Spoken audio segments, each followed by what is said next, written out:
కొంతమంది అంటున్నారు అసలు కమిషన్ అవసరం ఏముంది, విద్యాశాఖ ఉన్నది, దానికి ఒక డిపార్ట్మెంట్ ఉన్నది, దానికి ఒక మంత్రి ఉంటాడు, సెక్రటరీ ఉంటాడు, బడ్జెట్ రిలీజ్ చేసి పనులు చేసుకుంటే వెళ్ళిపోతే అయిపోద్ది అన్న ఒక చర్చ కూడా తెర మీద తీసుకొస్తుంది. కమిషన్ కానీ మిషన్ కానీ ఉండాల్సిందే. ఇప్పుడు జాతీయ విద్యా మిషన్ అది ఉంది కదా సార్, దానికి ఎట్లా మరి అది ఉంది కదా. జాతీయ విద్య అంటే ఇది ఏంటంటే మనకి central government state government, so ఈ రెండు వేరు వేరు అంశాలు ఇవి. ఇప్పుడు ఉదాహరణకి సెంట్రల్ గవర్నమెంట్ ఎంత మేరకు చేస్తుంది, వాళ్ళ సమగ్ర శిక్ష అనేది ఒకటి తప్ప ఇంకా వేరే ఏమి ఉండదు. ఇప్పుడు మనకి ఏం జాతీయ విద్యా మిషన్ ఏం లేదు మనకి ఇప్పుడు. So national new education policy దాని మీద ఉండింది, అది అయిపోయింది, అది రిపోర్ట్స్ ఇచ్చారు వాళ్ళు, దాని రికమెండ్స్ ఇచ్చారు.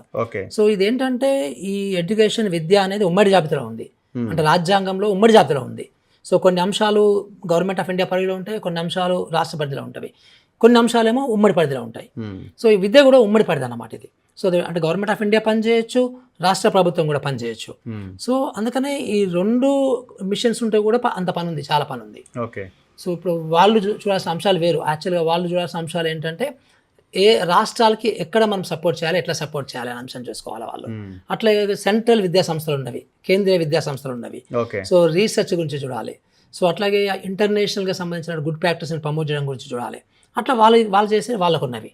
సో రాష్ట్రానికి సంబంధించినటువంటి ఏంటంటే రాష్ట్రానికి ప్రతి రాష్ట్రానికి ఒక కల్చరల్ ఆస్పెక్ట్ ఉంటుంది, ఒక ట్రెడిషన్స్ ఆస్పెక్ట్ ఉంటుంది, ఒక విద్యకు సంబంధించిన ఒక స్టేటస్ ఉంటుంది, కింద ఉన్నారా, మధ్యలో ఉన్నారా, పైన ఉన్నారా, దీనికి సంబంధించి విద్యా కల్చర్ ఒకటి ఉంటుంది, సో టీచర్స్ కల్చర్ ఒకటి ఉంటుంది, సో రకరకాలుగా ఉంటుంది. సో అందుకని రాష్ట్రం అంటే మనం అందరు చిన్నగా కనబడతాయి.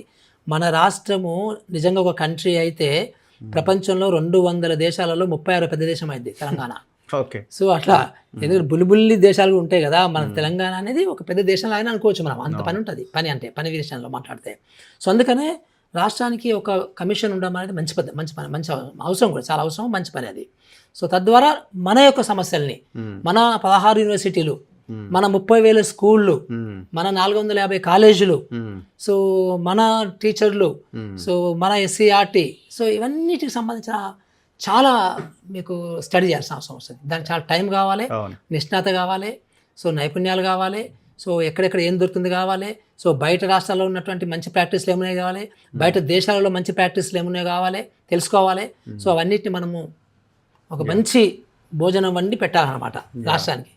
సో అల్టిమేట్ గా బడ్జెట్ మీద డిపెండ్ అవుతాయి ఇవన్నీ కూడా, బడ్జెట్ మీద కూడా డెఫినెట్గా డిపెండ్ అయి ఉంటాయి తప్పకుండా. కానీ బడ్జెట్ ఎంత కావాలి అనేది, అసలు దేనికి బడ్జెట్ కావాలనేది కూడా గవర్నమెంట్కి ఇవ్వాలి కదా మనము.